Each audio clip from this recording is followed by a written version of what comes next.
আবার অন্য এক ইভেন্টে ছিলেন না রনি। এসব নিয়েই জল্পনা আরও বাড়ে। তবে এসব দাবি সরাসরি নাকচ করেছেন সাদিয়া আয়মান। তিনি ব্যাখ্যা দিয়ে বলেন, সেদিন আমার শুটিং ছিল, তাই সাবা এর প্রিমিয়ারে যেতে পারিনি। আর ডেইলি স্টারের ইভেন্টে আমি ছিলাম, কিন্তু ওর সঙ্গে দেখা হয়নি বলেই যদি প্রশ্ন ওঠে তাহলে সেটা একটু বাড়াবাড়ি হয়ে যায়। একজন মানুষের সঙ্গে আমাকে সব জায়গায় দেখা যাবে এমন কোনো নিয়ম নেই। রনির সঙ্গে সম্পর্ক নিয়ে সাদিয়া জানান, আমরা খুব ভালো বন্ধু ছিলাম, এখনও আছি।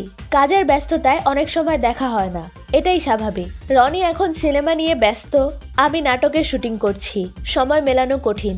রনির নতুন প্রেম প্রসঙ্গে তিনি আরও বলেন, সে যদি কারো সঙ্গে সম্পর্কে থাকে সেটা সম্পূর্ণ তার ব্যক্তিগত ব্যাপার, আমি এতে কিছু বলার মানুষ নই। যতটুকু জানি সে এখন শুধু তার সিনেমা নিয়েই ব্যস্ত। সব শেষে সাদিয়া যোগ করেন, আমাদের যোগাযোগ আছে, কথা হয়, দেখা না হলেও বন্ধুত্বে কোনো দূরত্ব তৈরি হয়নি।